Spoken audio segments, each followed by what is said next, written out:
bioendocrinologist by training, and I actually discovered him first through Gary Taub's article in the New York Times, and then through a YouTube link that someone on our staff actually sent me that remarkably had 1.3 million hits at the time that I got it as an academic lecture on sugar in society. And I watched this thing, and about 30 seconds into it, I said, I've got to meet this guy, and we've got to get him to come talk to all the people at Jumpstart, because we're basically on some level on the same team, trying to confront, as his title suggests, probably the biggest healthcare crisis in the 21st century.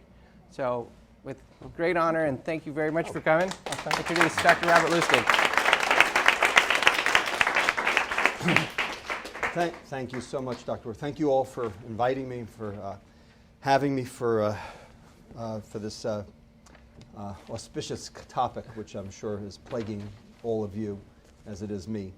You know, to be honest with you, if I never see another obese patient in my life, that would be just fine. But that's not likely to happen. Things are only getting worse, as you know. And even more amazingly, non-communicable disease, that is, cancer, diabetes, heart disease, has now eclipsed infectious disease as a cause of morbidity and mortality in developing countries. In other words, the rest of the world's catching up, and there seems to be no end in sight. This is a disaster.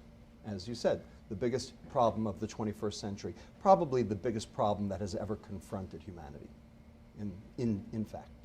So why is it that I can stand up here and tell you like I know what the answer is when basically nobody else seems to be able to?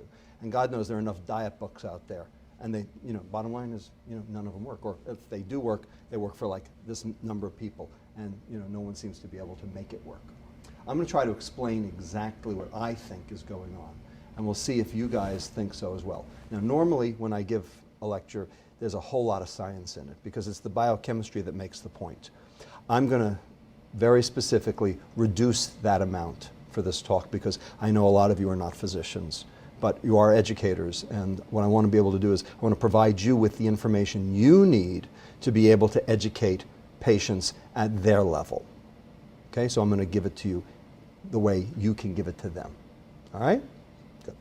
So with that, I want to start out by saying I have no disclosures. Okay, I'm in nobody's pocket. Nobody's paying me to do this. Okay, but I do want to thank some of my colleagues.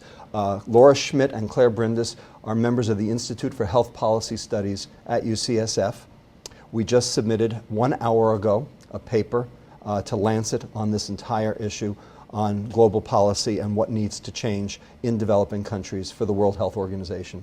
And also my colleague, Dr. Andrea Garber, who is our nutritionist and dietitian and who has been my cohort in crime for the last 10 years. Okay? All right, let's start. This is an 11-inch statue that sits in a German museum today. It was unearthed in 1908 in Austria. It carbon dates back to 22,000 BC. It's called the Venus von Willendorf.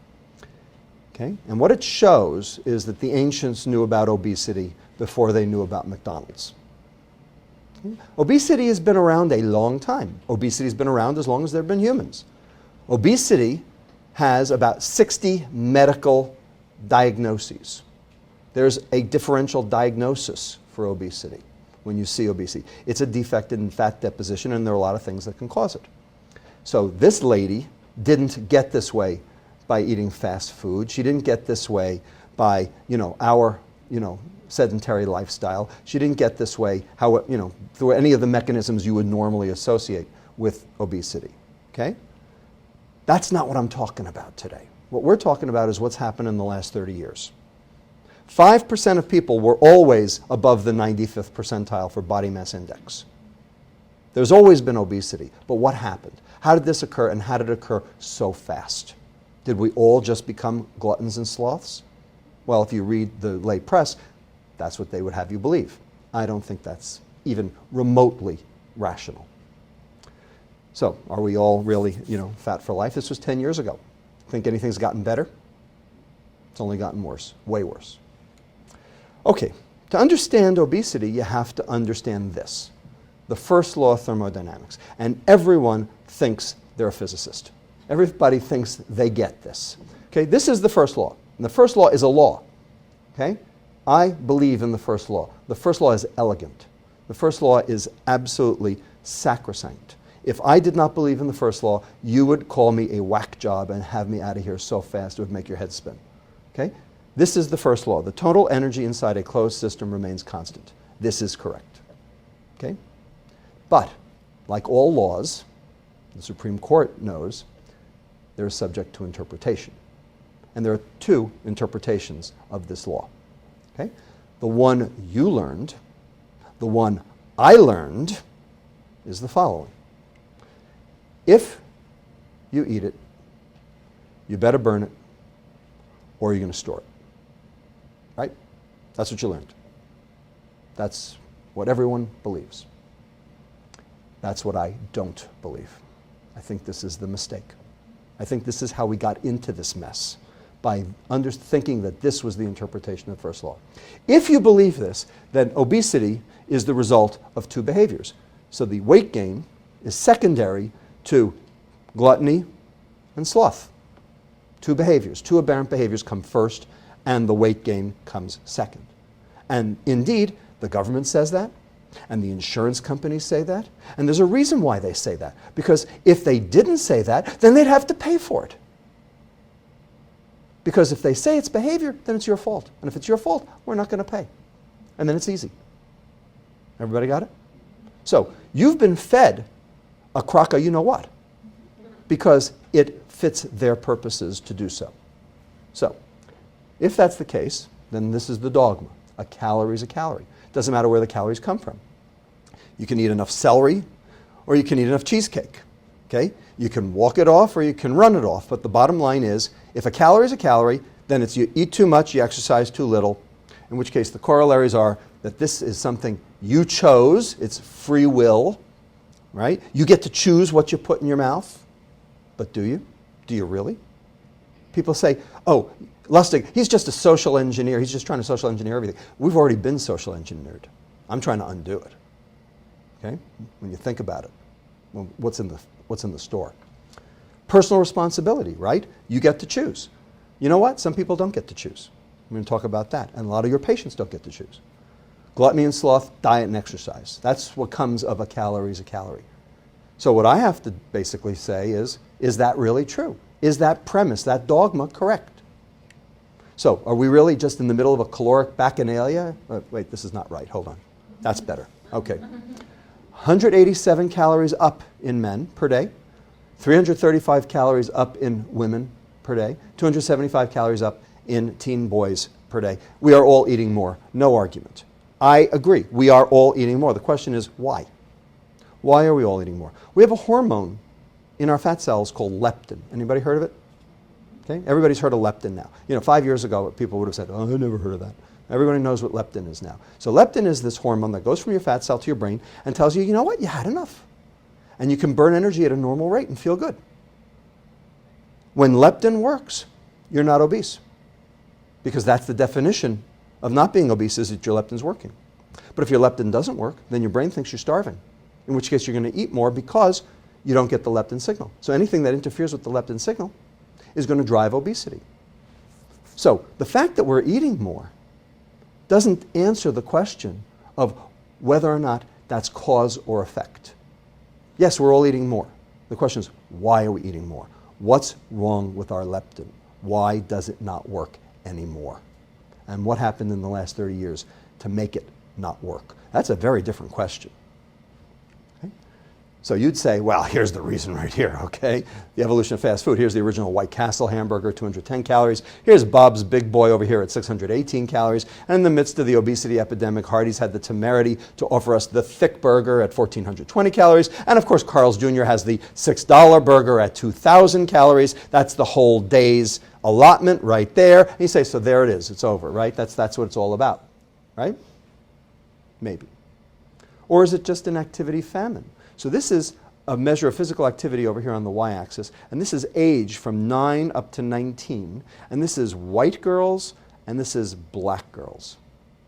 Notice, by the time they reach age 15, the black girl's lying prostrate on the floor. She's not moving at all. So maybe that's the reason for this. Maybe. Mark Twain said it best. Education consists mainly of what we have unlearned. In fact, that's what research is, isn't it? It's basically overturning the previous generation's dogma. Okay? That's why we have research. Everything we believed 10 years ago is already wrong, and everything we believe today will be wrong 10 years from now. I'll be wrong 10 years from now, but I'll tell you, right now I'm not wrong. Okay?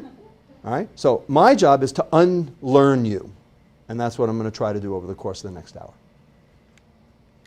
So is this behavior? Is this personal responsibility? There are 5 reasons to doubt this.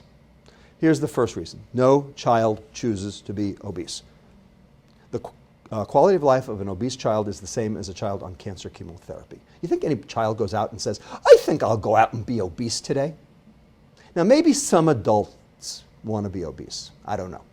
You know, I certainly don't want to. I'm definitely overweight, and I'm not happy about it, and my wife is even less happy about it. Okay? Rossini, the composer, you know, he retired at age 37 to a life of gastronomic debauchery. He weighed 325 pounds when he died at age 72. Or was it 76? I don't remember. Anyway, don't quote me. Bottom line, maybe he chose to be obese. But you know, most people don't go out and choose to be obese. It is not a fun thing. You feel lousy. Okay? Children do not go out and choose to be obese. Number 2, does diet and exercise work? So everybody knows somebody who dieted and they lost weight. And then they gained it back, didn't they? How many people in this world actually keep their weight off after they've dieted? Extraordinarily few. Almost nobody. That's over here. So this is people who've kept it off greater than 9 years. Look at that. So there is a national weight loss registry that's kept at the University of Colorado. Jim Hill and Holly Wyatt are in charge of this thing. And you can go online right now. If you've lost 30 pounds and kept it off for more than a year, you can register to be part of the National Weight Loss Registry. And they will take all your information, and they actually do analyses on these to try to figure out what constitutes successful weight loss. And there are 30,000 people in that registry. But there are 60 million people who are obese. This is a problem. Okay? If you think 30,000 somehow correlates with 60 million, we got something to talk about. All right? It doesn't work. So, you know, yeah, it works initially, but look what happens. And everybody knows this. In fact, after you've stopped dieting, or even while you're still dieting, you actually gain more weight than where you started. Right? The yo-yo dieter. And there are reasons for that. There are biochemical reasons why that occurs. This is a summary of meta-analyses of randomized trials for treatments of pediatric obesity. Notice, limited evidence supports the short-term efficacy of medications and lifestyle interventions. The long-term efficacy and safety of pediatric obesity treatments remain unclear. Indeed, they don't even work, and most of them are off the market. How about exercise? Here's the identity line. When compared with no treatment, exercise resulted in small weight losses across studies. 1 kilo combined with diet. Increasing exercise intensity, 1.5 kilos. That ain't going to do it. In fact, exercise doesn't even cause weight loss. And everybody knows it. There was a Time magazine article, The Myth About Exercise, this cover article. It does not cause weight. It's very important. I absolutely believe in exercise. But if you think for a minute that exercise is going to cause weight loss, I got a bridge to sell you. Okay? Diet is about pounds. Exercise is about inches. Diet is about weight. Exercise is about health. Exercise is good. Exercise is always good. But know what it is you're using it for. Because if you tell people, oh, if you exercise, you'd lose weight, okay, number one, you're screwing them, okay? Because they're going to get depressed because they're going to get on the scale and they're going to say, I didn't lose, and they're going to stop. So you've actually hurt your patient, okay? As far as I'm concerned, that's medical malpractice. Do not do that. And getting a patient to stand on a scale is the worst single thing you can do for them. Because it's not their fat, or their subcutaneous fat we care about. It's their visceral fat. And you can't measure that on a scale. Everybody got it? Okay. Let's just, number 3.